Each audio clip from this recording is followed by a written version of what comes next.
자, 지금 요한계시록을 우리가 묵상을 하고 있습니다.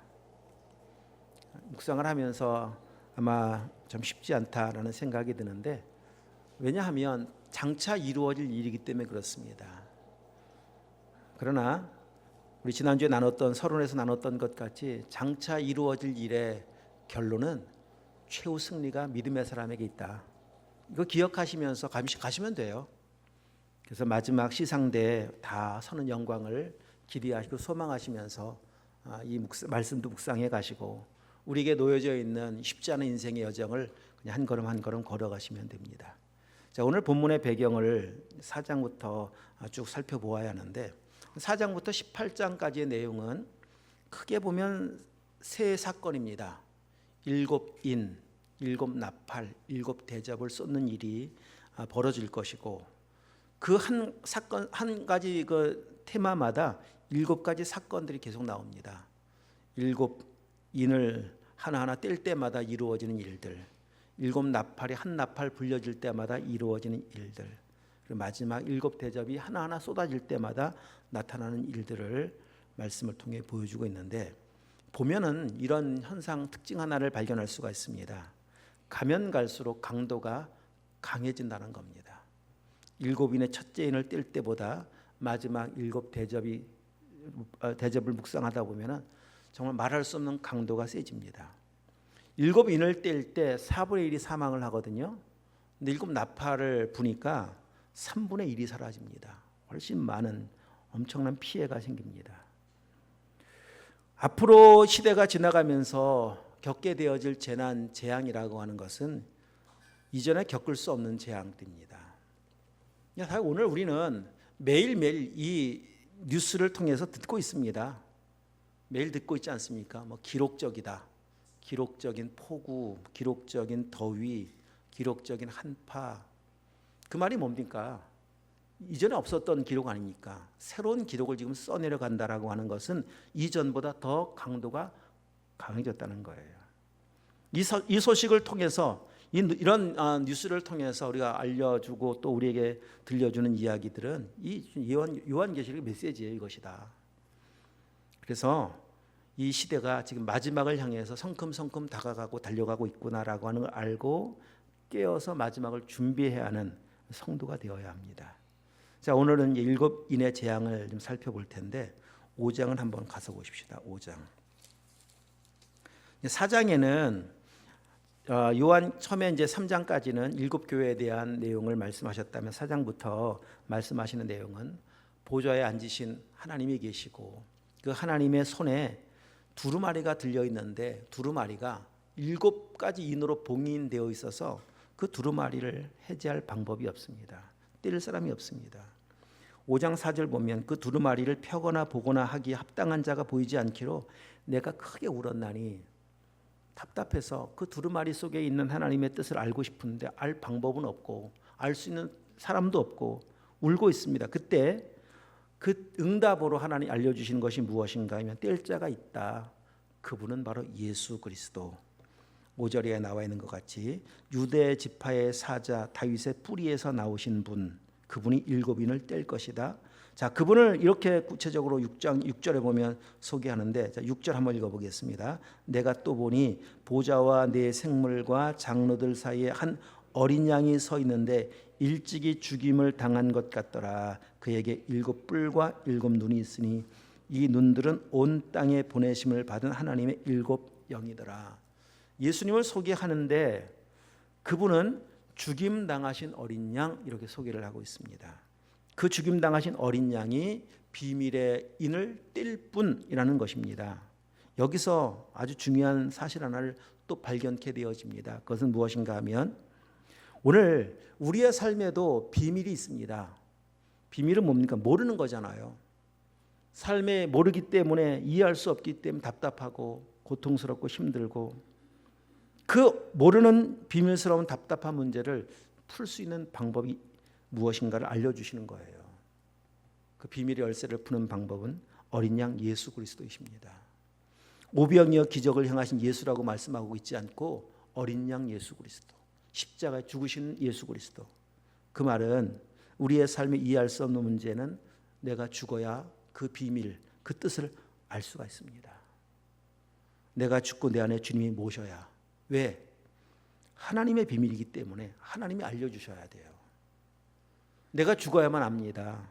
정말 주님께서 알려주셔야만 알 수가 있습니다. 그렇지 않고 이게 뭘까 도대체, 그 물음표를 내가 내 방법으로 한번 해결해 보려고 노력하면 노력할수록 하나님의 답과는 점점 멀어집니다. 하나님 인도하시는 방향과는 점점 멀어질 뿐입니다. 내가 죽고 내 안에 주님께서, 내 안에 사시는 주님께서 알려주시는 그런 은혜가 우리의 삶 가운데 있기를 축복합니다. 자, 6장부터 가보면은 이제 그 인을 하나하나 떼거든요. 6장을 보시면 첫 번째 인부터 네 번째 인을 뜰 때에는 네 말이 등장을 합니다. 네 마리의 말. 첫 번째 인을 뜰 때 나타나는 말은 흰 말. 2절 말씀, 이에 내가 보니 흰 말이 있는데 그 탄자가 활을 가졌고 면류관을 받고 나아가서 또 이기고 또 이기려고 하더라. 흰 말을 탄 자, 면류관을 쓴 자, 이기는 자라고 나와 있는 말씀을 보니까 우리는 어떤 분이 떠오르는가 하면 예수님이 떠오르지 않습니까? 근데 여기 흰 말을 탄 자는 예수님이 아닙니다. 성경에 보면은 19장에 보면은 100마를 탄 자가 나와요. 똑같은 분이 아니에요. 19장에 100마를 탄 분은 예수 그리스도고 여기 나와 있는 이 흰 말을 탄 자는 적 그리스도입니다. 근데 얼마나 비슷합니까? 면류관도 썼습니다. 활도 가졌습니다. 또 이기려고 이긴다라고 하는 걸 또 보니까 정말 주님의 승리처럼 보여지지만 그렇지 않습니다. 이게 지금 첫 인을 뗄 때 나타나는 등장이거든요. 마지막 때에는 예수님 말씀하셨던 것 같이 가짜들이 너무 많다. 난무하는 시대다. 이곳 저곳에서 거짓 그리스도가 곳곳 등장을 한다. 알려주는 겁니다. 이 시대는 속이는 시대입니다. 속고 속이며 살아갑니다. 그래서 이 시대를 살아가는 그리스도인들에게 참 필요한 지혜는 분별하는 지혜가 필요합니다. 속지 않게 하옵소서. 속으면 손해고 속으면 결국은 사망이고 그렇지 않습니까? 여러분 세상에 속아서 얼마나 많은 피해를 보는 사람들이 많이 생겨나고 있습니까? 자, 여기서 또 마지막 시대에 나타나는 모습은 이기고 또 이기려고 한다. 그 말은 이 적그리스도가 하는 일입니다. 마지막 세상의 모습은 경쟁 사회로 만들어가는 겁니다. 경쟁 사회 속에서의 구조는요, 다 적이에요. 내 편 아니면 적이죠. 왜? 경쟁이기 때문에. 내 편도 오래가지 않아요. 금방 적됩니다. 필요할 때만 내 편이죠. 필요성이 사라져 보십시오. 내 편에 있었는데 어느덧 적이 돼버려요. 수없이 많이 겪죠. 세상 살아가면서. 그러면서 두 번째 말, 붉은 말을 탄 자가 나타나는데 이제는 죽이기 시작합니다. 경쟁의 끝은 죽이는 겁니다. 죽여야 경쟁이 끝나요. 살아있는 한 계속 경쟁이잖아요. 죽이는 겁니다. 어떻게 하든지 경쟁에서 살기 위해서, 내가 존재하기 위해서는 그냥 제거하는 것. 그렇게 제거하는 이제 과정 속에서 세 번째 말을 탄 흑말을 탄 자의 모습 속에 나타나는 이 사회의 모습을 이렇게 표현하고 있는데, 자, 한번 보십시다. 5절, 셋째 인을 뜰 때 셋째 생물이 말하되 오라 하기로 내가 보니 검은 말이 나오는데 그 탄 자가 손에 저울을 가졌더라. 자, 우리 6절 한번 읽어볼게요. 6절 시작. 내가 내 생물 사이로부터 나는 듯한 음성을 들으니 이르되 한 데나리온의 밀 한 대요 한 데나리온의 보리 석대로다. 또 감람류와 포도주는 해치지 말라 하더라. 한 데나리온은 한 사람의 노동자의 품삯, 일당인데 한 데나리온, 그러니까 하루 일해서 벌 수 있는 양의 몫이 얼마냐? 보리 한 돼. 이게 나와 있죠. 여기 보면은. 여기 한 되라고 하는 것은 우리가 수량을 재기 위해서 되는 되가 아닙니다. 한글로 이렇게 번역을 해놓았지만 정확한 의미로 놓고 보면은 한 끼 식량분의 양이 한 되예요. 그 말은 무슨 말이냐? 하루 일해서 벌 수 있는 돈이 그거 가지고서 한 끼 먹는 거예요. 한 끼. 얼마나 물가가 폭등한 시대인가를 지금 알려주고 있죠. 물론 전쟁으로 인해서 또 여러 가지 지금 자연재해로 인해서 모든 것이 다 망쳐지고 나니까 물가가 이렇게 폭등할 수도 있고, 또한 이 경쟁 사회 속에서의 구조는요, 내가 내 배를 채우려고 물가를 폭등시키는 방법도 있습니다. 가진 사람들이 하는 방법들이에요. 내가 농사가 잘 되면 나만이 잘 되게요. 내가 잘된 농사를 비싼 값에 팔기 위해서 다른 것들을 다 없애버리는 겁니다. 실제로 그런 일이 벌어집니다. 물가를 조정하기 위해서, 곡물가를 조정하기 위해서 너무 흔하면 싸지잖아요. 버리는 거예요. 태평양 바다에 버린답니다. 그게 지금 경쟁 사회예요. 인간미는 사라져 버린다. 그 말을 의미하고 있는 겁니다. 나만 살면 됩니다. 이게 마지막 시대의 모습 아니겠습니까? 그러면서 네 번째 청황색 말이 등장을 하면서 인구의 4분의 1이 줄어버리고 맙니다. 대재앙이 다가옴을 지금 보여주고 있는 겁니다.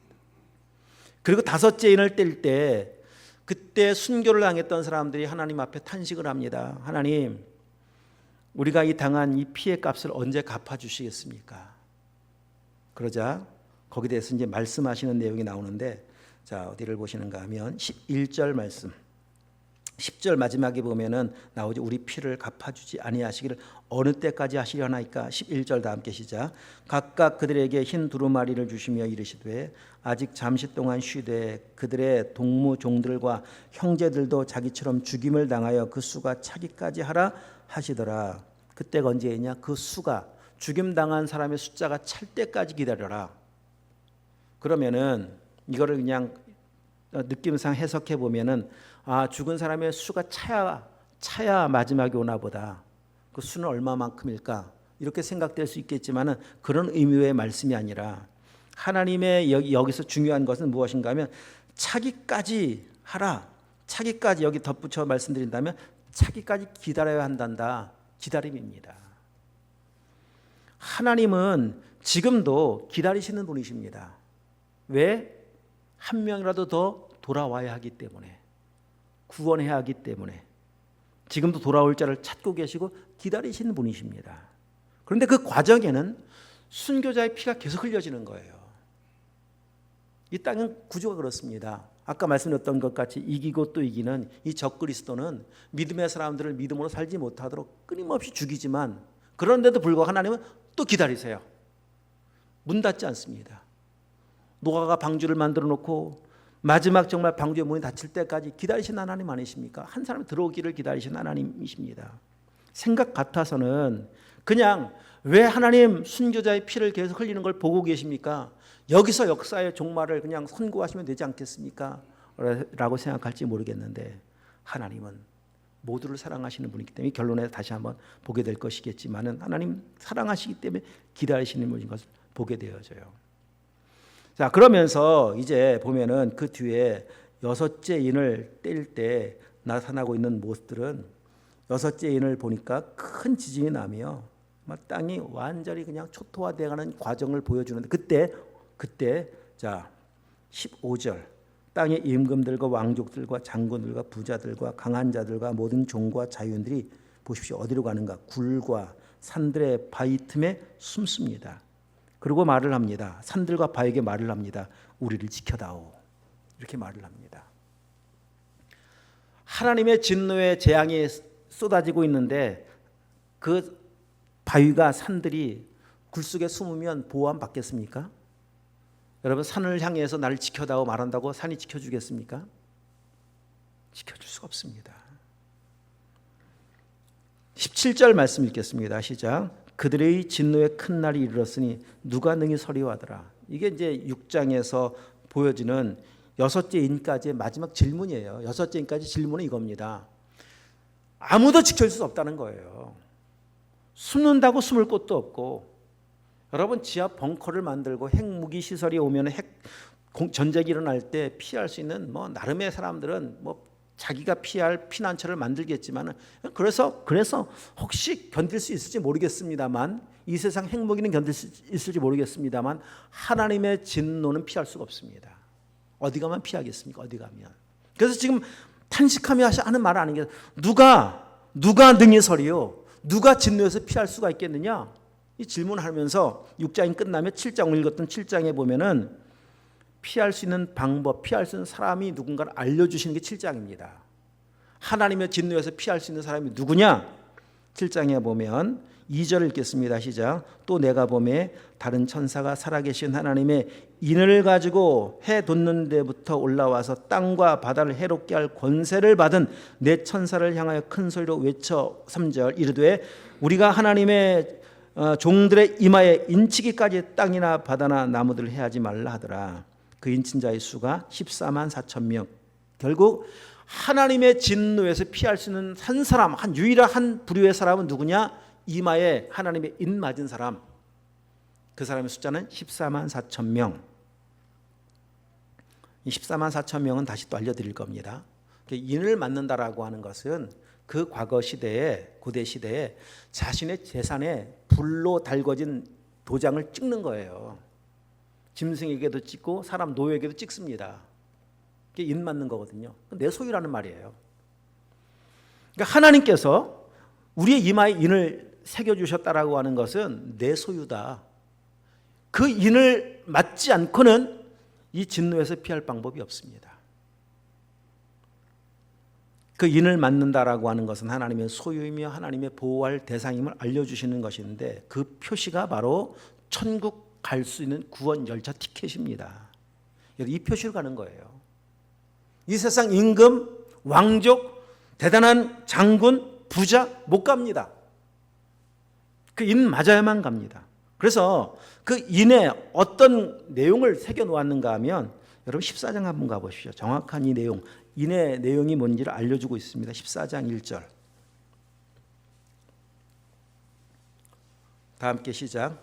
또 내가 보니 보라 어린 양이 시온산에 섰고 그와 함께 한 14만 4천이 서 있는데 그들의 이마에는 어린 양의 이름과 그 아버지의 이름이 쓴 것이었더라. 아멘.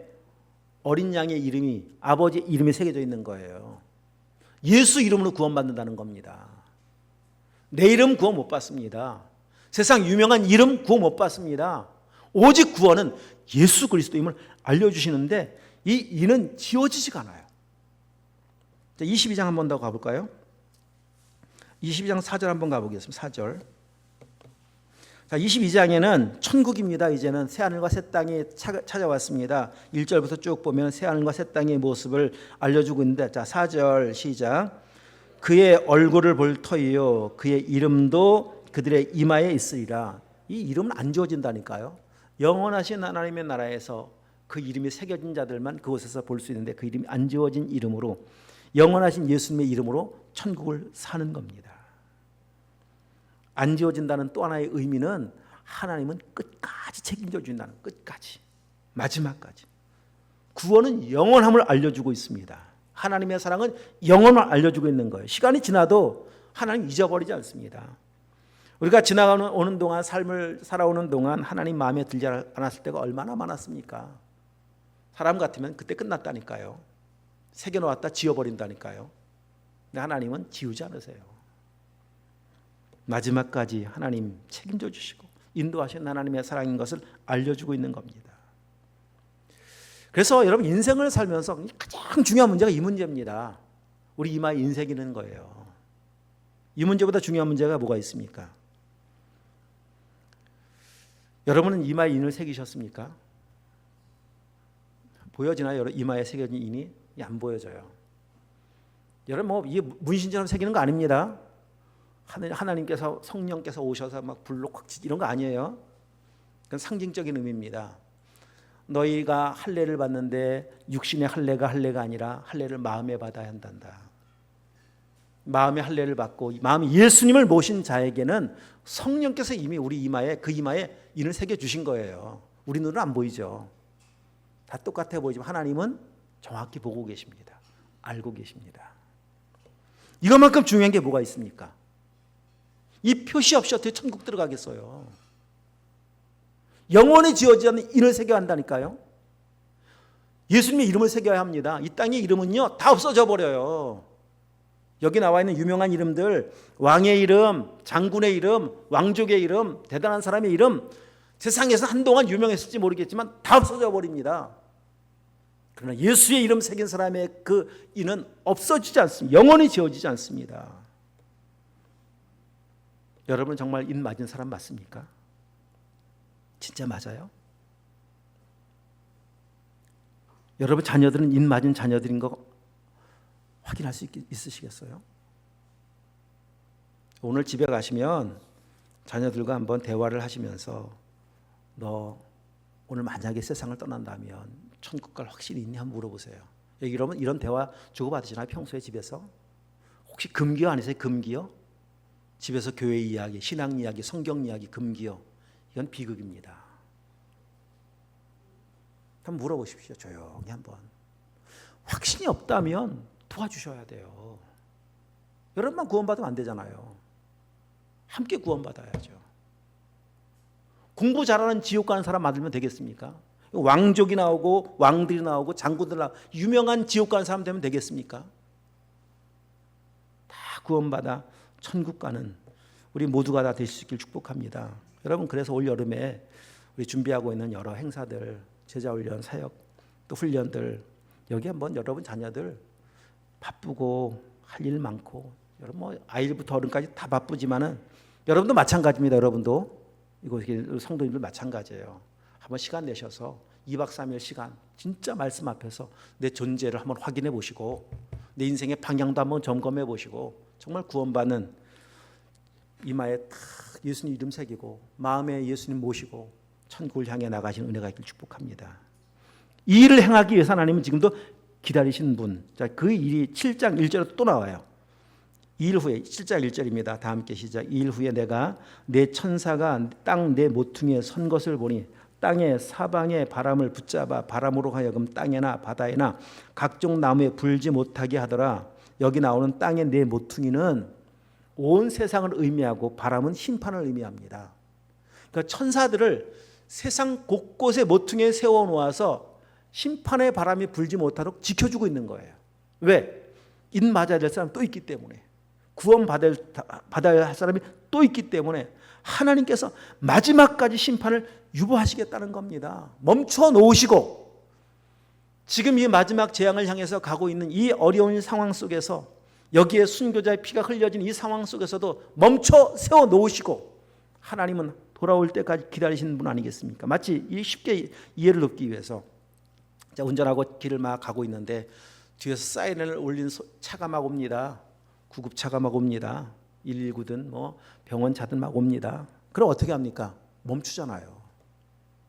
다 피해 주잖아요. 먼저 지나가도록. 왜입니까? 사람을 살려야 하기 때문에. 멈추는 것 같이 하나님께서 심판을 멈추고 유보하시는 것은 이 땅이 좋아서 뭐 이 땅이 잘 되고 있어서가 아니라 한 사람이라도 살리시고자 하는 하나님의 뜻이 이 속에 계시다니까요. 그러니까 여러분 기회가 영원히 주어지진 않아요. 하여튼 하나님의 때는 반드시 옵니다. 기다리고 계실 때 멈춰 세워 놓으셨을 때 살아나는 은혜가 있어야 되지 않겠습니까? 그러나 하나님은 돌아오게 하시는 방법으로 지금 7인을 떼게 하시고 나팔을 불게 하시고 대접을 쏟는 이 재앙은 계속 벌어지고 있는 겁니다. 이건 똑같아. 이것과 구약시대에 출애굽하기 전에 출애굽 역사가 이루어지기 전에 10가지 재앙이 있었습니다. 똑같습니다. 10가지 재앙을 내리는 목적이 어디에 있습니까? 돌아오기 위함 아니겠습니까? 애굽에 믿고 있던 가짜 신이 아니라 진짜 신이 계신다, 그분이 하나님이신 것을 알게 하시려고 한 가지 사건들을 행하시면서 그 재앙이 아니라 하나님은 표징이 되고 믿음이 되게 원하셨던 하나님 아니십니까? 10가지의 그 문제 하나하나는요, 당시 애굽 사람들이 믿고 있던 신들입니다. 첫 번째가 뭡니까? 물이 피가 되는 거예요. 그 물이 어떤 물인가 하면 나일강입니다. 지금도요, 우리 지난 성지순례 하면서 들었지만은 지금도 나일강은 애굽 이집트의 젖줄이에요. 애굽이 이집트가 나일강 때문에 살아요. 들으셨죠? 그죠? 나일강 주변에 그 푸름에 있는 농사나뿐만 아니라 그냥 거기에서 수십 킬로까지 물을 끌어서 땡겨가서 살게 만드는 그 원동력이 나일강입니다. 그러니 그들이 생각할 때 나일강을 신처럼 모시는 거 뭐 인간적으로 이해가 되어지지만 그러나 그래도 나일강이 신은 아닙니다. 그 물을 만드신 분이 하나님이 진짜 유일한 신이시죠. 그걸 알게 하시려고 너희가 믿고 있지만 너희가 믿는 거 아무것도 아니란다. 한순간 피가 돼버립니다. 쓸 수 없는 물이 돼버립니다. 이거 아니구나. 내가 믿고 의지하고 붙잡고 있는데 이게 나를 도와줄 수 없구나. 알게 하시려고 그 피를 다시 물로 바꿔주신 분이 하나님이신 것을 알게 하시려고 그 일을 행하는 거 아니겠습니까? 두 번째는 개구리예요. 개구리. 개구리도 신입니다. 그들에게는. 왜 개구리를 신으로 섬겼는가 하면은 시골에서 농사 지면서 저 논에 보면 여름에 개구리가 알 낳는 거 보신 분 계실 겁니다. 도심에 살았던 분은 볼 일이 없었을 테고요. 개구리가 알을 엄청 많이 낳죠. 그거예요. 야, 저 개구리가 알을 이만큼 낳는데 한 마리가 그 막 올챙이가 막 얼마나 많습니까? 저런 개구리와 같은 신이 나를 도와주시면 우리 집도 금방 일어날 수가 있겠다. 번성의 신입니다. 번영의 신입니다. 풍요로움의 신입니다. 근데 여러분 보십시오. 어느 날 그 개구리가 그냥 때가 되어서 집에 가득합니다. 발 붙일 곳이 없어요. 여는 곳마다 개구리예요. 아니, 나를 풍요롭게 해줄 신인데 많으면 좋은 거 아니겠습니까? 아니, 논리로 보면 그런 거잖아요. 이 개구리 한 마리만 있어도 이렇게 나를 풍요롭게 해줄 수 있다면 뭐 개구리가 가득하니 할렐루야죠. 축복이죠, 축복. 그런데 성경은 재앙이라고 말을 해요. 이게 아이러니입니다. 내가 원하는 만큼만 있으면 되지. 사람들 생각이에요. 개구리 집에 한 마리도 왔다 갔다 한다면 그거 뭐 번거로 살겠습니까? 아무리 개구리가 신이라 하더라도 그냥 개구리 필요 없고 내가 개구리 보고 싶으면 저 내과에 가서 보면 되고 그냥 개구리 모형 정도만 있으면 되지. 그게 사람들의 생각입니다. 여러분, 우리가 하나님을 믿노라 하면서도 별 다른 게 없어요. 여러분, 하나님이 집에 그냥 충만하시면 할렐루야입니까? 여러분, 온 방에 온 구석에 하나님으로 가득하면 더 이상 바랄 것 없나요? 그렇게 살고 계신가요? 아니면 하나님, 우리 집에는 오지 마십시오. 내가 다음 주에 교회 와드릴게요. 매주 교회 올 테니까 집에는 오신다는 말씀하지 마세요. 혹시 이런 생각 아닙니까? 하나님이 내 집에 계신 것이 충만함이고 기쁨이고 복이 아니라 불편함이고 번거로움이고 그냥 애써 내보내야만 속이 시원한 그런 모습이라면 다를 게 뭐가 있습니까? 우리 이렇게 살면서 구원받았다고 말한다면 이건 구원 아닙니다. 구원은 그런 거 아니에요. 진짜 예수님을 내 삶 전부에 모신 거예요. 전부가 되는 거예요. 그래서 주인이라고 말하지 않습니까? 주인. 한 부분에서 어려울 때만 주인이 아니라 모든 삶에서 그 주인 되신 주님이 영원히 책임져 주신다니까요.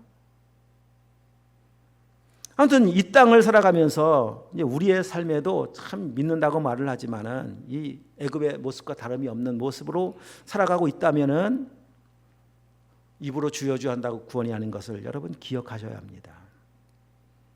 근데 그 애굽 사람들 그때 당시 살고 있던 사람들이 그렇게 시작돼서 뭐 개구리, 이, 파리, 뭐 우박, 메뚜기, 마지막 장자가 죽어가는 재앙, 강도가 세지잖아. 점점 가면 가. 마지막 죽음이라니까요.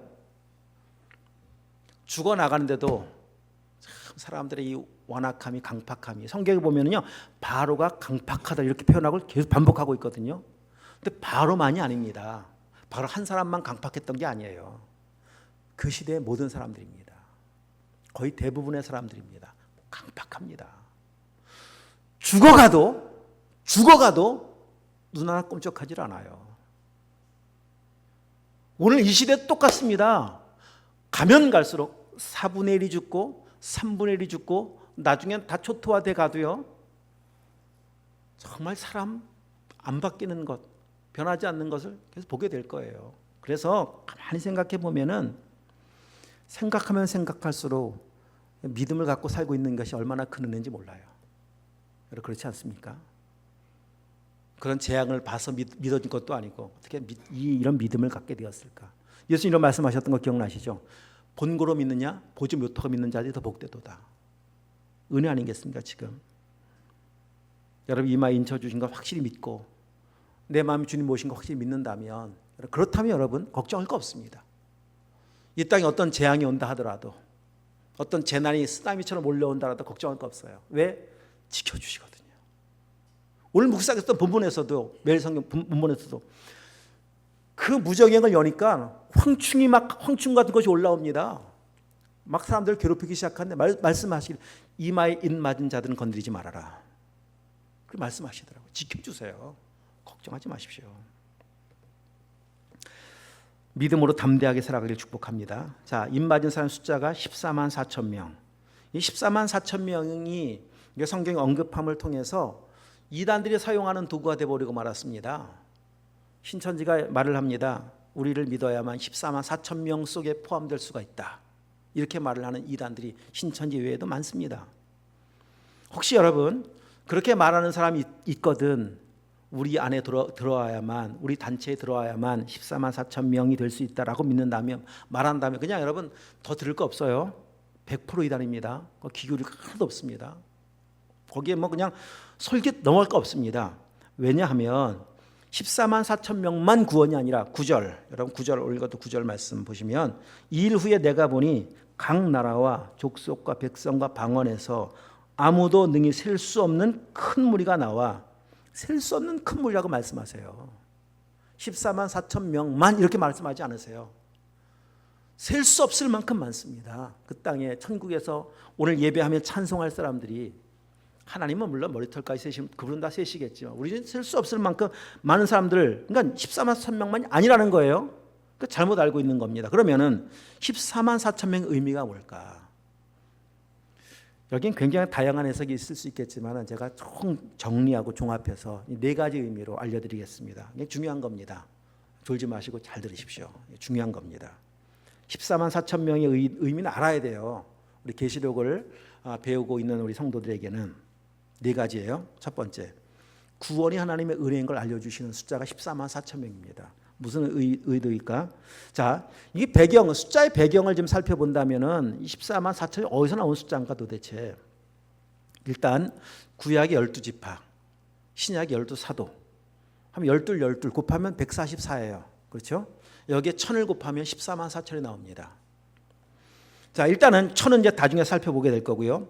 12은 구약 12지파나 신약 12사도나 다 하나님의 부름받은 사람들이에요. 12지파의 원조가 누구냐? 아브라함 아닙니까? 아브라함을 갈대아 우르에 있는 아브라함 불러내십니다. 그리고 아브라함의 그 이야기들이 11장 끝부분부터 쭉 나오는 내용을 보면은요, 마지막 정말 그 22장에서 이삭을 바치기 전까지 아브라함의 모습은 참 한심함, 딱 표현한 한심함이에요. 한심함.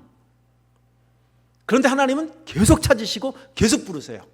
그래서 마침내 믿음의 조상 되게 하시는 거예요. 원래 믿음 좋았던 사람 아닌 거 말씀드렸잖아요. 아닙니다. 은혜를 베풀었기 때문에 아브라함이 될 수 있었고, 그래서 아브라함을 통해서 이삭이 나오고 야곱이 나오고 12자손 후손 12지파가 나오는 거 아니겠습니까? 은혜입니다. 신약 12사도 12제자 부름받은 사람들이에요. 원래 믿음 좋아서? 아닙니다. 아닌 거 알고 계시잖아요. 부름받고 은혜를 입고 기적을 경험하지만은 십자가 앞에 어떤 모습 보였었습니까? 알고 있지 않습니까? 그들을 또 찾아, 부활하신 뒤에도 또 찾아가셔서 부르지 않고는 제자가 될 수 없고 사도가 못 됩니다. 결국 14만 4천 명의 그 144라는 숫자는, 140 숫자는 야, 하나님의 은혜 입은 자들이구나. 오늘 본문 13절 14절, 이 흰옷 입은 자들이 누구며 어디서 왔느냐 이렇게 묻죠. 14절 읽겠습니다. 내가 말하기를 내 주여 당신이 하시나이다 하니 그가 나에게 이르되 이는 큰 환난에서 나오는 자들인데 어린 양의 피에 그 옷을 씻어 희게 하였느니라. 어린 양의 피로 말미암아 희게 씻음 받은 자들, 은혜 입은 자들인 것을 알려주시는 거예요. 우리 은혜로 이곳에 서 있습니다. 그 알려주시는 것이 14만 4천 명이에요. 두 번째 의미. 그러면 은혜, 구원은 은혜로 입었고 은혜로 받았고 은혜 받은 사람이 어떻게 살아야 될 것인가를 알려주신 것이 14만 4천 명인데, 아까 거기에 1000을 곱해야 된다고 1000이 나오죠. 당시에 1000이라는 숫자는 가장 큰 숫자입니다. 그 군대를 조직할 때도 보면은 10부장, 50부장, 100부장, 1000부장까지예요. 10,000부장은 없습니다. 은혜 입은 자들에게 하나님이 원하시는 것은 군사로 살라는 거예요. 그리스도의 군대로 살라는 겁니다. 부르심의 속에는 보내심이 포함되어 있다고 말씀드렸던 것 같이 은혜 속에는 사명도 포함되어 있습니다. 아직 하나님 나라가 이 땅 가도 오지 않았습니다. 구원받아야 될 그 일을 행하시기 원하신 하나님의 뜻이 계시지 않습니까? 사방 모퉁이에 천사들을 세워놓고 바람을 막고 돌아올 자를 기다리고 계신 하나님의 그 일에 함께 동역하는 사람, 사명의 사람이구나 내가. 은혜는 사명인 것을 알려주신 숫자가 14만 4천이라는 겁니다. 여러분 은혜 받으셨나요? 주님 영접하시고 주님 만나셨습니까? 그럼 나에게 사명이 함께 주어져 있는 거예요. 이게 14만 4천 명입니다. 세 번째 의미, 하나님의 구원은 모든 사람에게 공평하다는 걸 알려주시는 숫자가 14만 4천입니다. 5절부터 8절에 보면은 숫자를 이야기하며 말씀하시면서 오늘 본문 7장 유다 지파 중에 인침받은 자가 1만 2천, 루벤 자손 지파 중에 1만 2천, 갓 자손 중에 1만 2천, 다 12지파 중에 똑같이 1만 2천이에요. 합치니까 1만 2천 12, 14만 4천이 나옵니다. 민수기에 보면은 이스라엘 백성들의 숫자가 두 번 나오는데 가장 많은 숫자가 유다 지파입니다. 유다 지파 숫자가 얼마나 많았는가 하면 첫 번째 인구 조사하니까 7만 4,600명, 두 번째 40년도에 숫자 조사해 보니까 7만 6,500명. 사실 어떤 지파보다는 거의 막 3배만큼 많아요, 유다 지파가. 그런데 마지막 때 숫자를 보니까 똑같이 12,000명이에요. 하나님의 구원의 은혜가 유대인이나 헬라인이나 모두가 다 믿음으로 구원받는 것이다. 이거 알려주시는 겁니다. 이 공평한 하나님의 은혜가 있기 때문에 우리도 지금 여기 있습니다.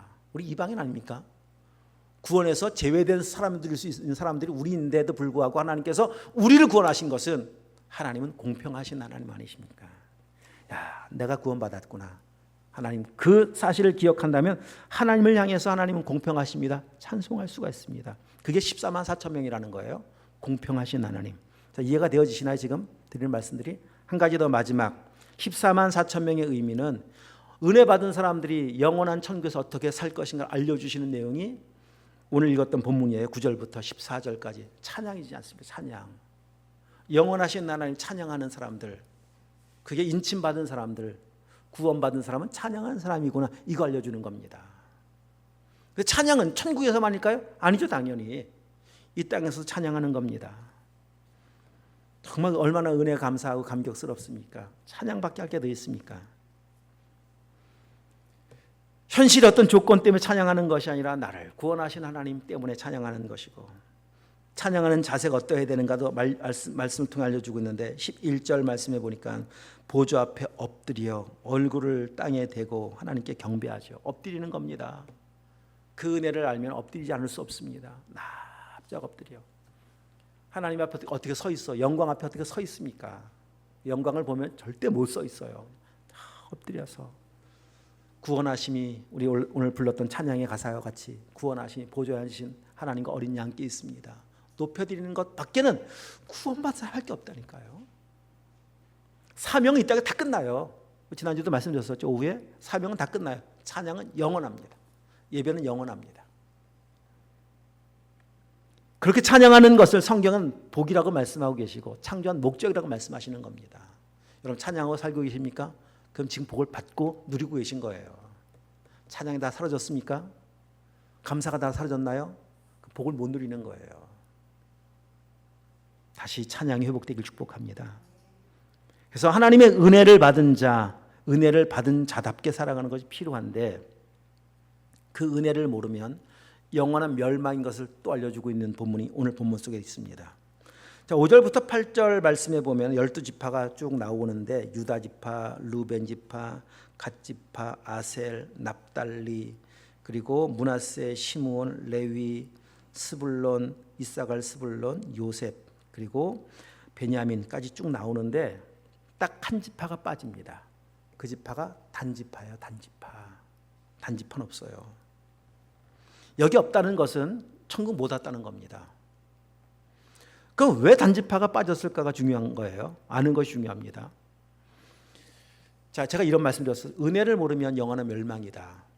이스라엘이 가나안 땅을 점령할 때 단지파가 어느 지역을 분배받는가 하면 이스라엘에 보면 거의 중앙 지역인데 중앙에 지중해 쪽으로의 땅을 분배받습니다. 왼쪽으로는 지중해예요. 아래쪽으로는 유다 지파가 대부분이고 그 지중해 연안 쪽으로다가 블레셋이 있었습니다. 그러니까 단지파가 분배받은 땅이 얼마나 좋은 땅인가 하면 여러분 텔아비브 아시죠? 텔아비브. 그러니까 1997년도인가요? 예루살렘이 이스라엘 수도가 되기 전까지 임시 수도가 텔아비브입니다. 텔아비브를 모르면 요즘에 뭐 중동 전쟁의 소식이 뉴스를 매일 오르락내리락하면서 그 이스라엘의 그 공항 벤구리온 공항 들어보셨죠? 그게 텔아비브에 있거든요.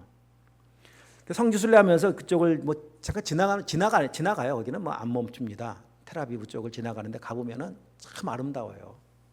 아름답고 거기는 지금 굉장히 정말 부촌처럼 지나가면 느껴져요. 지중해 아름다운 바다를 끼고 형성된 도시를 보면 정말 부유한 도시라고 하는 게 느껴질 만큼 좋은 땅을 분배받은 거거든요.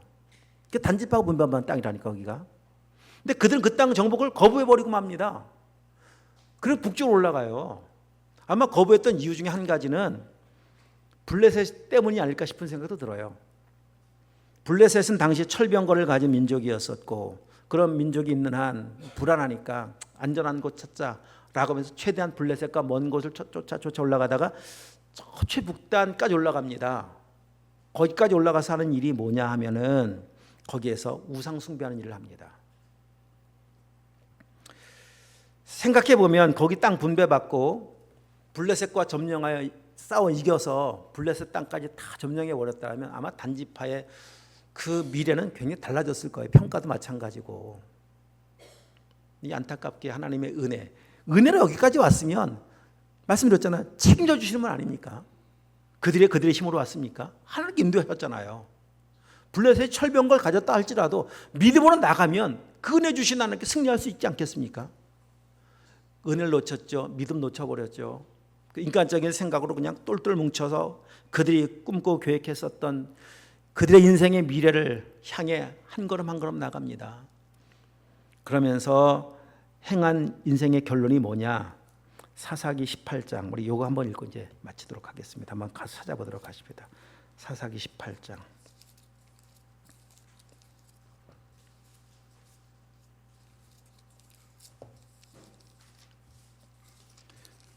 자, 394쪽 18장 29절부터 31절.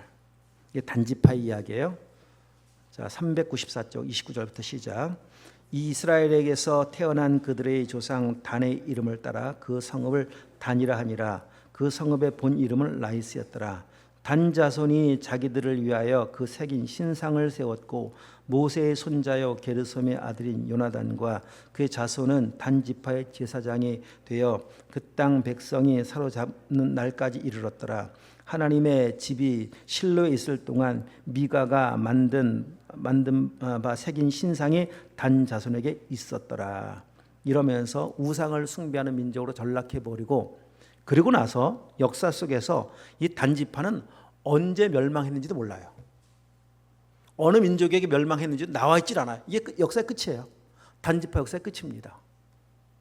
그리고 영원히 그 이름이 생명체 삭제돼 버리지 않습니까? 은혜를 모르면 결과는 이 모양입니다. 은혜를 모르고 사명이 힘들다고 피해버리고 나면 영원한 패망과 멸망밖에 없다. 이 사실을 지금 알려주는 굉장히 중요한 교훈입니다. 오늘 요한계시록 7장에 나와 있는 이 이야기들은 은혜하는 사람은 은혜하는 사람답게 사명으로 찬양으로 살아가는 겁니다. 여러분 유다 지파가 제일 먼저 나왔지. 아까 보니까 원래 장자가 르우벤 지파임에도 불구하고 유다 지파를 가장 먼저 세우신 이유는 유다 지파를 통해 오신 예수님이기 때문에도 분명히 맞아요. 근데 유다 지파는 아까 말씀드렸죠. 제일 숫자가 많았지만 모든 굳은 일은 다 유다 지파의 몫이었습니다. 전쟁하러 가야 됩니다. 어느 지파가 먼저 올라갈까요? 그럼 유다 지파예요. 유다가 먼저 올라가라. 유다가 먼저 행해라. 많기 때문이 아닙니다. 은혜 때문입니다. 은혜를 알고 있기 때문에 나를 구원하신 하나님의 은혜를 알고 있기 때문에 그 말에 불순종하지 않아요. 왜 제가요? 라고 하지 않아요. 아멘. 제가 해야죠. 영광스러운 자리 위에 세워놓는 거 아니겠습니까? 그래서 천국 가면은요 모든 질서가 다 바뀌어요. 먼저 된 자가 나중되고 나중된 자가 먼저 되고요. 천국의 큰 자는요 이 세상에서는 섬김을 받는 자리에 있는 사람이 큰 자라고 말씀하지만 예수님 말씀하셨죠. 섬기는 자가 큰 자다. 다 바꿔주세요. 자, 오늘 이 말씀 이제 마감하면서 오늘 정리할 것 한 가지입니다. 하나님의 기다리심 속에 우리가 있었고 그래서 우리가 구원받은 것이고 하나님의 은혜의 입은 보이지 않는 이 이마에 영적 인 새기고 살아가는 오늘 우리들은 어떻게 살 것인가? 찬양하며 감사하며 사명 감당하며 우리의 주어진 인생의 여정을 걸어가는 거예요. 그렇게 한 걸음 한 걸음 가시길 축복합니다. 천국을 소망하면서 그런 애가 있길 주님의 이름으로 축복합니다. 기도하도록 하겠습니다. 하나님 아버지 감사합니다.